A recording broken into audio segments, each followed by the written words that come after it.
북한에 납득할 가능성이 예상돼 충격을 주고 있습니다. 사회주의 국가였던 헝가리, 리투아니아, 폴란드, 에스토니아, 동독 등 많은 나라들이 러시아 시스템에서 탈퇴하여 서방의 군사동맹연합에 가입한 이후로 경제적 번영을 누린 것과 같이 북한의 나토 가입 가능성이 거론되고 있습니다. 이러한 상황에서 제7차 핵실험을 앞두고 있는 북한이 미국과의 거대한 딜이 진행되고 있다는 분석이 나오고 있습니다. 폭포 전략 이익에 북한의 국경이 위태롭습니다. 압록강 하구는 원래 북한의 온전한 통치 관할에 속해 있었습니다. 조얼라이와 북한 당국이 국경협정을 맺은 이후로 압록강에 소재한 섬들이 북한령으로 소속된 이후로 압록강 하구에 비단섬과 황금평까지 북한령 영토로 포함되면서 압록강 하구가 북한의 통제하에 들어갔던 것입니다. 그런데 2016년도부터 중국이 야금야금 국경을 침범하더니 이로써 압록강 하구의 황금평 섬과 신도심을 둘러 갈라놓을 만큼 거대한 항만 시설을 거의 완공 단계에 진입한 상황입니다. 2020년 초까지만 해도 변변치 않은 시설이 없던 곳에 하역을 할 수 있는 부두 시설이 완공된 것입니다. 배후로는 거대한 산업단지 시가지까지 만들어 놓아서 이제 더 이상 압록강 하구는 북한의 통제하에 있지 않게 된 상황입니다.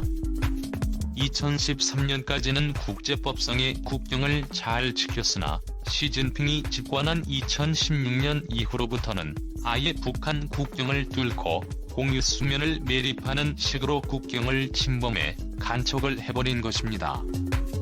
2012년에는 상하역을 위한 크레인 시설이 설치된 것이 위성 사진에 포착되면서 본격적인 압록강 하구를 중국 통제하에 두는 모습이 비추어지고 있습니다. 형태적으로 살펴보면 군사시설 유사시 압록강 도하를 위한 군사시설이 목적이 있는 것으로 파악되며 북한 정권이 유사시 상당히 위태로운 상황입니다. 이러한 중국의 국경 침범 위협 속에서 현재 김정은의 탈출구는 친서방주의 노선밖에는 답이 없는 상황입니다. 2016년 압록강 국경이 뚫린 이후로 김정은 정권에서는 줄기차게 중국을 향한 노골적 적대적 메시지를 전국의 강연회장, 인민대회장에서 연설 등이 이루어지고 있고 일본은 100년의 적이라면 중국은 1000년의 적이라는 식의 중국에 대한 적대적 메시지가 북한 사회 곳곳에 퍼지는 상황입니다. 현재 북한 당국에서도 북한 당국의 최대 위협 요인을 한국이나 미국 같은 서방 세계가 아닌 중국이라는 것을 인지하고 있습니다. 심지어 서해 바다에 124도선을 수직으로 일방적으로 그어놓고 해상 국경을 선포하여 북한을 당혹해 하고 있습니다. 124도선은 남한뿐 아니라 북한에도 적용되는 상황으로 압록강 하구 신도 섬에서 시작하는데 사실상 북한은 서해 바다가 없다고 봐도 무방할 정도로 중국 당국은 북한을 완전 무시하는 행태를 보이고 있어 충격을 주고 있습니다. 이러한 상황에서 며칠 전 북한은 그동안 동해상에서 진행하던 미사일 발사 실험을 동해상이 아닌 중국 방향인 서해 방향에서 또 실험을 진행하면서 중국에 대한 무력의 메시지가 있을 것이라는 해석이 나오고 있습니다. 무엇보다 주목받는 것은 제7차 핵실험입니다. 2006년부터 시작된 북한의 핵실험은 2009년, 2013년, 2016년에 2차례, 2017년까지 총 6차례의 핵실험이 진행되었는데 지금 동해상 길쭉은 풍계리 일대에서 대규모 핵실험에 관한 조짐이 포착되고 있고 CNN, BBC, VOA 등 주요 서방 언론들은 지속적으로 핵실험 등에 대한 동향을 포착하고 있습니다. 이러한 상황에서 북한이 제7차 핵실험에 또 나서게 된다면 우크라이나 대만 해협 갈등, 미얀마 사태 아니라 세계적인 인플레이션으로 올머리를 앓고 있는 서방 세계는 큰 부담으로 작용할 수밖에 없는 상황입니다. 이러한 상황에서 미국 정부에서 지난 8일 북한 당국에 비공식 채널을 통해 북한에 서한을 보낸 것이 알려지기 시작하면서 북한과 관련된 외교적 상황이 급박하게 돌아가고 있는 것으로 분석되고 있습니다. 지난 6월 3일경에는 영국 엘리자베스 여왕의 축전을 보내는 등 북한 당국은 서방을 의식한 외교 행보가 이어질 것이라는 관측이 나오고 있습니다. 그럼 북한이 어떻게 변화될 수 있을지 살펴봅니다. 첫 번째, 북한의 공급망 기지와 북한 핵실험 포기 대가로 북한의 공급망 개좌가 이루어질 가능성과 미국 측의 제안을 통해 높은 가능성으로 성사될 수 있다는 분석이 나옵니다. 지난 2018년 싱가포르에서의 미북 정상회담 당시 미국 측에서는 북한의 베트남식 혹은 싱가포르식 제조업 기지화를 북핵 포기의 대가로 제안했었습니다. 그러나 이번에는 상황이 조금 더 심각합니다. 현재 미국 등 전 세계는 인플레이션의 압박이 매우 심한 상황이고, 심지어 미국이 중국에 부과한 높은 관세로 인해서 중국으로부터 더 이상 싼 값에 공산품이 들어오지 못하면서 미국 내에서는 심각한 공급망 대란을 겪고 있고 제조업 제품 가격 급등 현상이 빚어지고 있는 상황입니다. 이러한 상황에서 북한과 같이 인건비가 싼 지역의 수출 중심의 제조업 기지가 만들어지게 된다면 인플레이션이 안정화될 것으로 전망됩니다.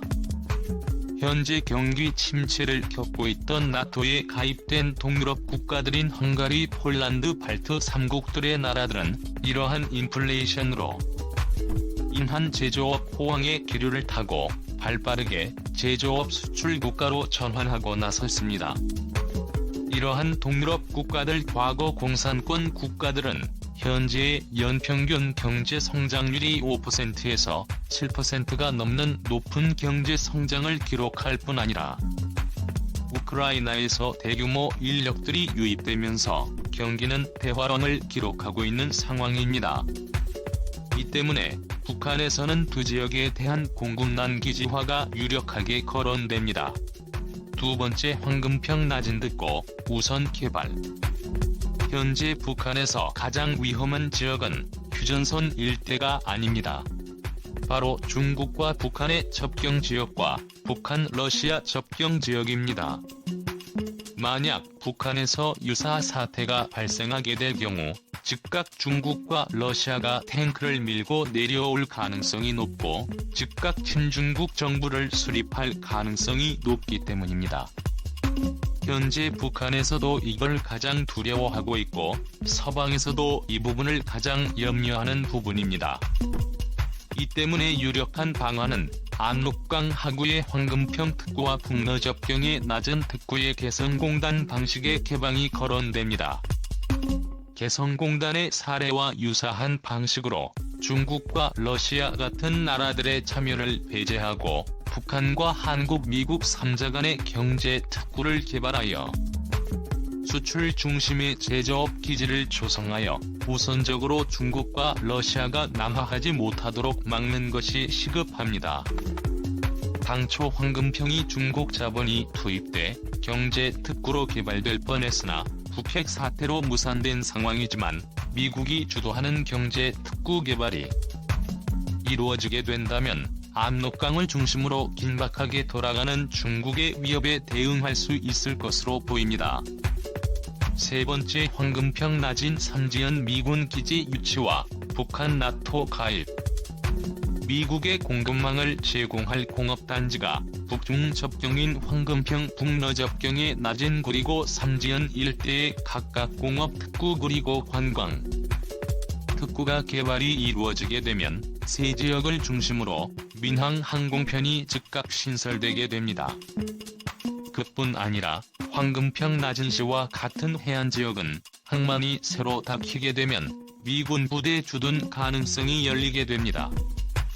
현재 북한 김정은이 가장 염려하는 것은 중국으로부터의 체제 위협인 상황인데, 핵실험 포기 핵 동결의 대가로 미군 주둔이 이루어지게 되면 가장 예민한 지역인 황금평 낮은 선지연 일대에 미군 부대 주둔 가능성이 열리게 되며, 이는 중국의 남하 가능성을 완전하게 차단할 수 있는 요소가 될 수 있습니다.